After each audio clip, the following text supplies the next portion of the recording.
ఈ క్షేత్రానికి వచ్చే భక్తులందరినీ కూడా తండ్రి మనసుతో ఆదరించాలి. పితృత్వం అనే విచారుతున్నాం. స్తంభేవతార స్తంభంలోంచి ఎట్లా వచ్చావు, ఉగ్ర రూపంలో వచ్చావయ్యా, అట్లా ఉండకుండా కొంచెం ముందు వచ్చే క్షేత్రంలో భక్తులందరినీ కూడా ఒక తండ్రి మనసుతో ఆదరిస్తూ ఇక్కడే నివాసం ఉండాలని కోరినప్పుడు గుహ అంతర్భాగంలో, అహో అంటే ఆశ్చర్యం సార్, గిరం అంటే గుహ, గుహ అంతర్భాగంలో స్వామి స్వయం వ్యక్తమూర్తిగా అక్కడ ఆవిర్భిస్తారు సూక్ష్మ రూపంలో. ఎప్పటికీ ఇక్కడే ఉంటాను నేను అని చెప్పి ఆ యొక్క వరాన్ని ఇస్తారు. కాబట్టి ఈ క్షేత్రంలో స్వామివారికి ప్రహ్లాద వరద గోవింద అంటారు. ఆ ప్రహ్లాదికి వరాన్ని ఇస్తూ అనుగ్రహాన్ని ఇస్తూ ప్రహ్లాదుడు కోరిన వెంటనే ప్రహ్లాదుని కోసం గుహ అంతర్భాగంలో స్వామి వెలిసినారు. స్వామి నివాసమే ఇది కాబట్టి ఇదే మెయిన్ గుడిసె. అంటే స్వామి యొక్క ఉగ్రనరసింహ స్వామి యొక్క ప్రతిరూపాలు 9.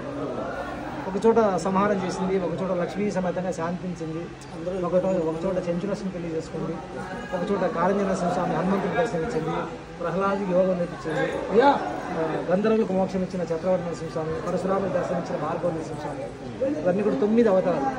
ఈ నవనరసింహ దర్శనం జన్మ ప్రమాణం అని చెప్తారు సార్. ఈ క్షేత్రంలో 9 నరసింహస్వాములు వెలిసినట్టుగానే ప్రమాణం.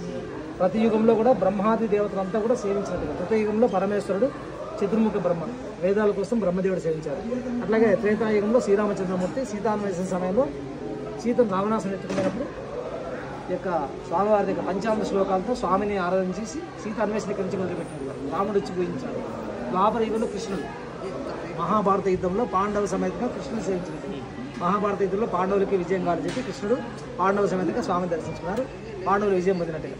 అట్లాగే కలియుగ ప్రత్యక్ష దేవత, కలియుగానికి వైకుంఠం చెప్తాం వెంకటాచలపతి, ఆ శ్రీనివాసునికి కులదైవంగా ఈ క్షేత్రంలో స్వామి దర్శించుకున్నారు.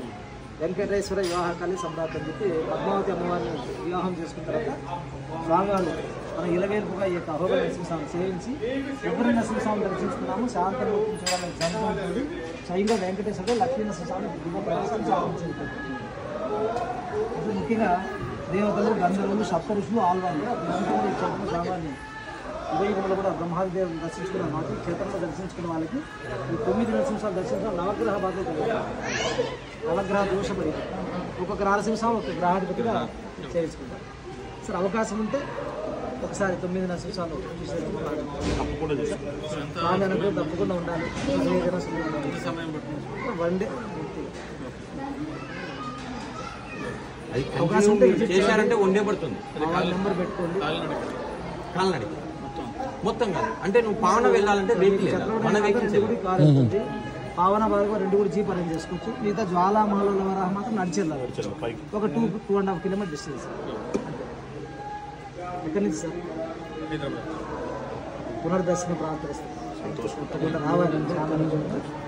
ఈయన ఇక్కడ పైకి వెళ్ళాల్సిందే. అన్నీ కూడా అక్కడే సార్. 25 సంవత్సరాల నుంచి పనిచేస్తున్నాం జ్వాలానుగ్రహంతో. భగవంతుడు చేయించుకున్నాం.